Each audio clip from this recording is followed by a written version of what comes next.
Hello, welcome everyone. My name is Bert, and I will be your online accounting tutor.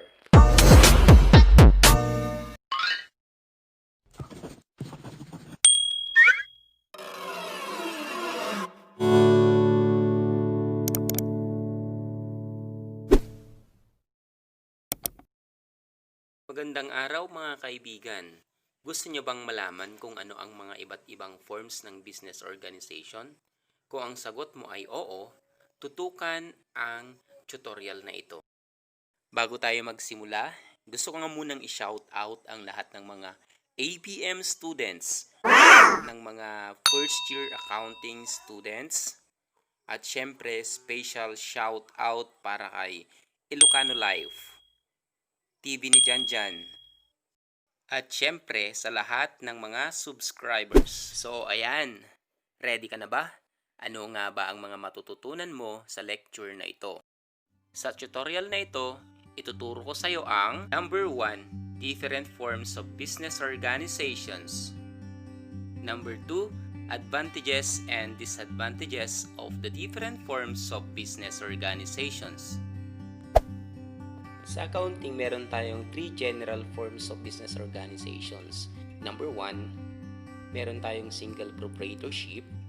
Number 2, meron tayong tinatawag na partnership. And number 3, meron tayong tinatawag na corporation.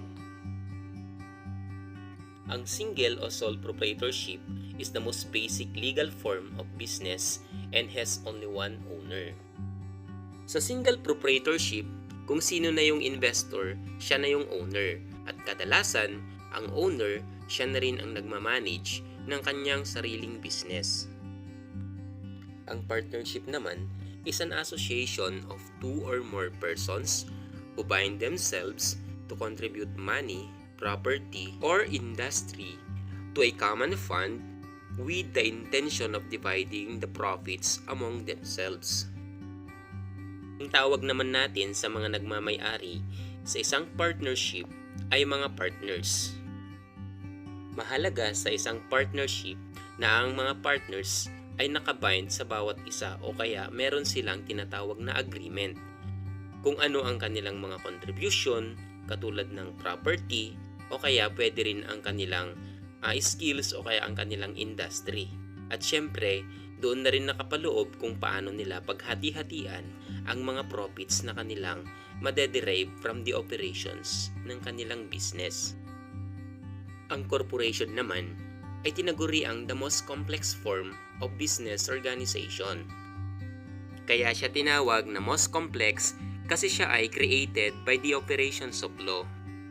Particularly, ang corporation ay governed by the Corporation Code of the Philippines.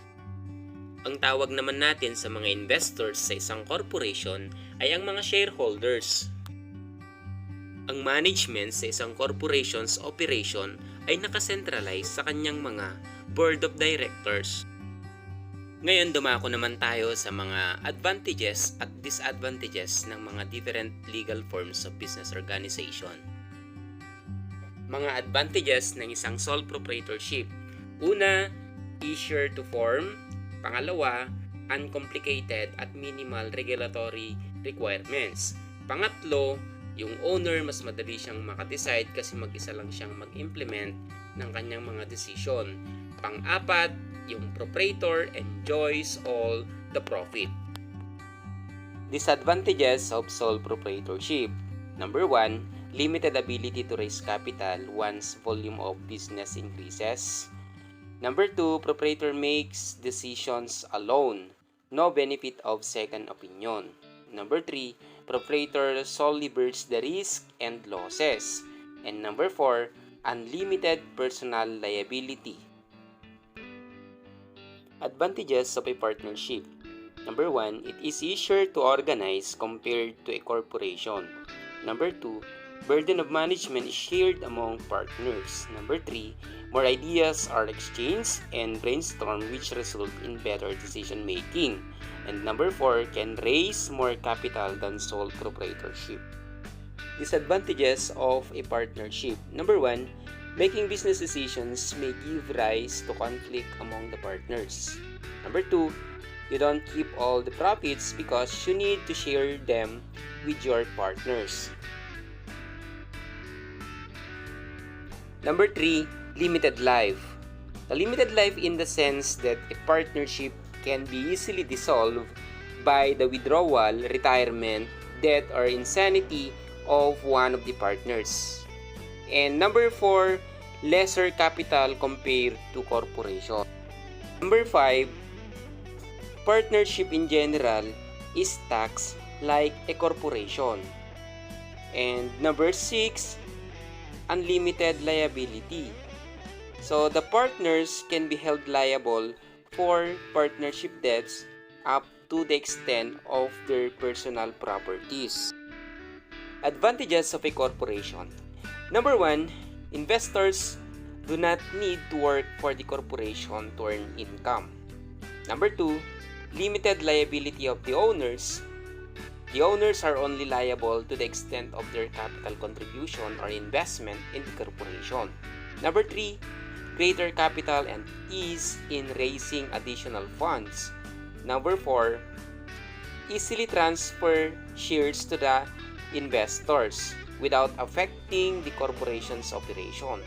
Number 5, unlimited life in the sense that death, withdrawal, or insanity of one of the shareholders does not affect the operations of the corporation. Disadvantages of a corporation. Number 1, more difficult and more costly to form as compared to sole proprietorship and partnership. Number 2, greater extent of government regulation and higher taxes. Number 3, wait for the board of directors to declare dividends before you can get your share in the profits. So ayan mga ka-online learners, sana marami kayong natutunan sa ating topic about the different forms of business organization and their advantages and disadvantages. I hope na marami kayong natutunan sa discussion na ito, at kung nagustuhan mo ang topic na ito o ang video na ito, paki-hit ang like at paki-share na rin sa mga kaibigan mo para sila rin ay matuto.